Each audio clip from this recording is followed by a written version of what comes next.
তো বন্ধুরা সন্ধ্যেবেলায় ঝাল ঝাল কিছু খেতে ইচ্ছা করছিল, তো সেই জন্য ভাবলাম যে একটু পকোড়া বানিয়ে নিই। তাই জন্য যা যা দরকার আমি এখানে নিয়ে নিয়েছি। বেসন। তো এটা কিসের পকোড়া? এইটা হবে আলু দিয়ে, ধনেপাতা, কাঁচা লঙ্কা আর নুন মিষ্টি দিয়ে এটা বানানো হবে। তো দেখা যাক, এখন আলু দিইনি, না আলু দিইনি, এবারে দেবো। তো বন্ধুরা আলু পকোড়া বানানোর জন্য আলুগুলো কেটে নিয়েছি। এবার আমি আলুগুলো এর সঙ্গে মিশিয়ে দেবো।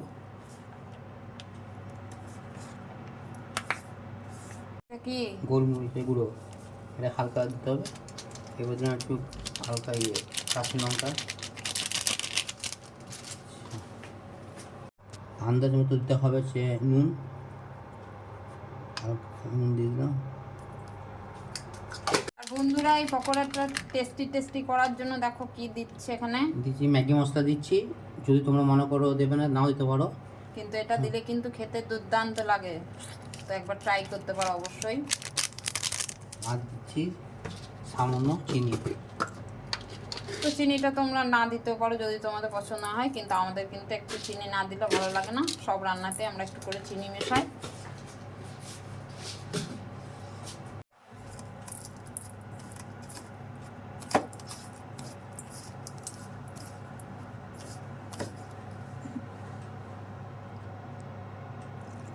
তো বন্ধুরা একটু একটু করে জল দিয়ে এটা এখন মেখে নিতে হবে।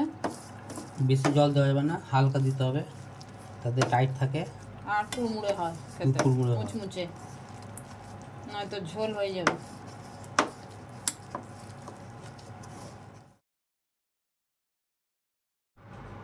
তো বন্ধুরা পকোড়াগুলো ভাজতে আমরা এখানে সাদা তেল নিয়েছি। তোমরা যদি ভালো যে সর্ষের তেল নেবে তোমরা সেটাও নিতে পারো। তো বন্ধুরা তেলটা ভালোই গরম হয়ে গেছে, সেই জন্য আমি একে একে করে পকোড়াগুলো ভাজানো ফেলে দিয়ে দিচ্ছি।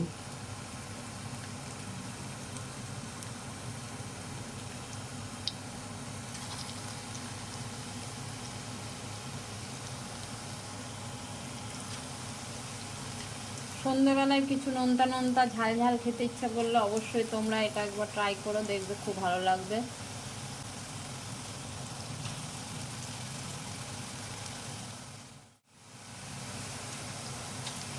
আর এই দেখো এখানে বেসনের পরিমাণটা কিন্তু একদম কম দেওয়া হয়েছে, যাতে এটা একটু মুচমুচে হয়।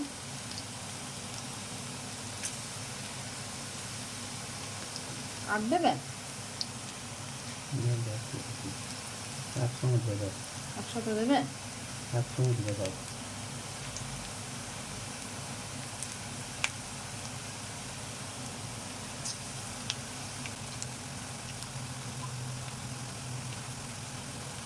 তো বন্ধুরা দেখো এই পকোড়াগুলোর এক পিঠটা ভালো করে ভাজা হয়ে গেছে, এখন উল্টো পিঠটা ভালো করে ভেজে নিতে হবে।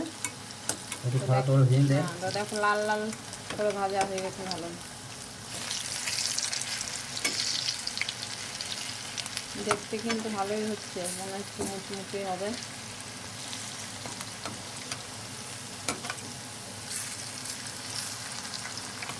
তুলবে? ভাজা হয়ে গেছে না? ভাজা হয়ে গেছে।